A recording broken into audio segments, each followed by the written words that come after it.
What's up mga kasolid? Mario Peralta TV here. I-share ko lang po yung aming munting bahay.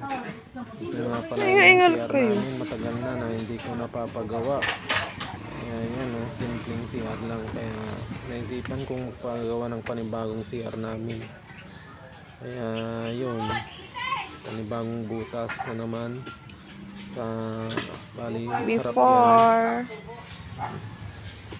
Pagawa na kami ng malalim na ng CR. Tapos dyan yung dating CR namin. Yan, simple lang. Simpleng bahay. Tapos yung pinagawa ng tatay ko napakaliit. Sabi ko sa kapatid ko, videoan niya. So, dahil nga matagal-tagal ng panahon na yan, papagawa panibagong pagawa. So yan, napabili nga pala ako ng kakalahating buhangin at bato. Ayan yung pagagawa, tapos yung helper niya is si tatay ko na lang. Talaga minus gastos. So yan yung namin, tapos na yan pala yung ng daanan ng CR, yung daanan niya. Tapos bis na bakal, nilagyan na ng kahoy sa niya. Yan yung mga tabla.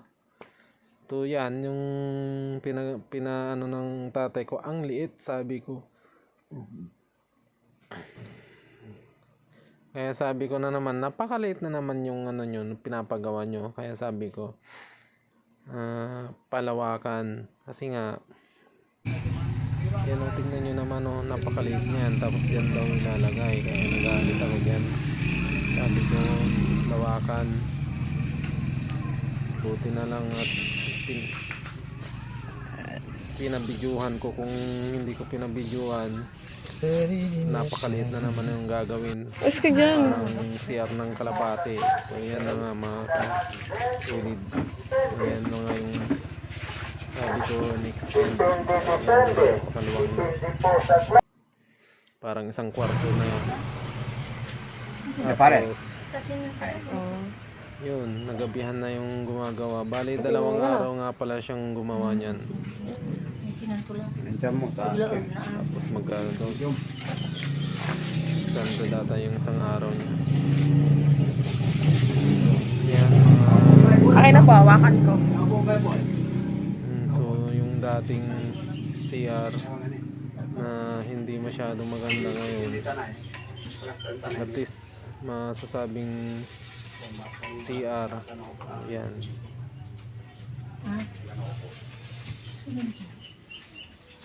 Yan. Tapos lalagyan na niya yung bowl.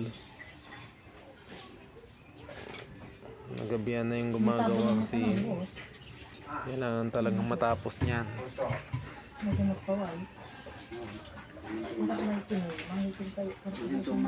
Tapos light lang yung gamit. Paano na dapat pagkulang na. Tapos na.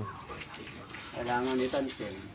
Tapos yung CR niya, yung dating CR, pinabakbak ko na, pinalis ko na dyan. Tapos pinuring. So ito na mga kasolid yung kinalabasan ng CR na pinagawa. Ayan.